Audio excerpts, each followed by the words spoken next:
It's moving week for a lot of students in Tallahassee, and Goodwill has teamed up with the Collier Group, a group that owns 7 different apartment complexes in the Tallahassee area.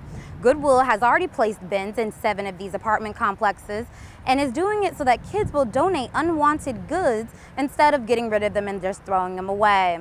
Goodwill will be picking up the bins next week and said they have done something like this before, although it hasn't been done with the Collier Group. For News 20 at 5, LiZeatra Wilson reporting. Think Tallahassee's just another college town? Well, think again. Inman News ranked Tallahassee 5th nationally in its 10 best markets for real estate investors.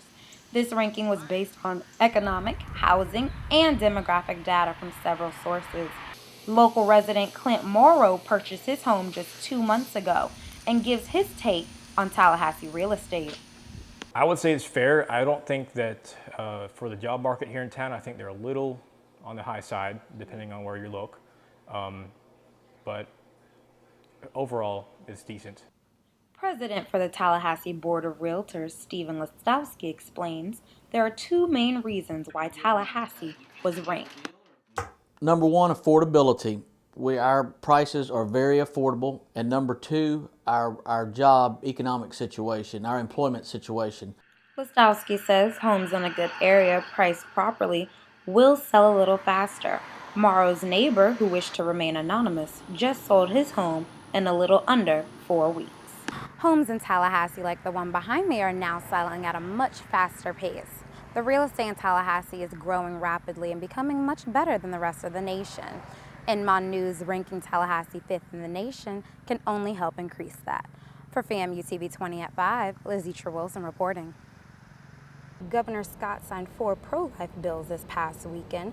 3 of the 4 mainly focus on abortion. Governor Scott says he is pro-life and was pro-life during his campaign. He is happy to sign these bills that will help the Florida citizens. For News 20 at 5, LiZeatra Wilson reporting. Screaming, laughing, playing, these are the things campers do. According to the book A Manufactured Wilderness, Summer Camps and the Shaping of American Youth, camps began as a back-to-nature trend that has been developing on both sides of the Atlantic since the middle of the 19th century. Today, kids are no longer trotting through nature.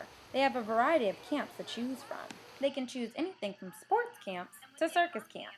Nowadays, with the economy in a rut, many may think summer camps are no longer worth it. But Giselle Ogrodnik, coordinator for the Jack McLean Summer Camp, feels the fun is still there. I think so. I think they enjoy themselves for the most part when they come out. I feel like it's a safer alternative instead of them being home alone all day. So I do think that they'd still have fun as long as the counselors, make sure that they're playing and participating and things like that. A very unique camp in the Tallahassee area is FSU's Circus Camp. The camp has 4 one-week sessions throughout the summer at $250 per child, where kids learn everything from juggling to flying on the trapeze. However, not all people can afford $200 per week for camp, but some camps are modifying things so that all children have opportunities. City of Tallahassee does a really good job considering those parents. For example, a lot of parents who are on federal assistance or something like that, if they can provide proof of that, they give them a discounted rate. So the most expensive you'll pay with Tallahassee Parks is $54 a week, and I think that's the most reasonable you will find in this city. Although all camps aren't the same price, staff and lifeguards at each camp work hard to keep camps safe. Whether you're at a sports camps, shooting hoops, hanging from a trapeze, or just going on field trips every day, one thing that all summer camps have in common is fun. For News 20 at 5, LiZeatra Wilson reporting. Although there has been an increase in commercial real estate, one thing that remains the same is that all people leasing any type of commercial real estate should do their research first. All leases aren't the same. For News 20 at 5, LiZeatra Wilson reporting.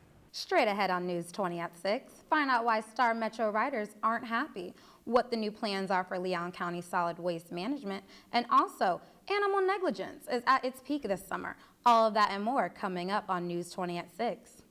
Good evening, I'm LiZeatra Wilson. Star Metro's new bus route system has some riders a bit frustrated. The system that was just implemented on the 12th promised 20-minute bus waits, but some have found themselves waiting for more than 40 minutes. Star Metro staff says it will be a few weeks before everyone's comfortable with the new system. That includes both riders and employees.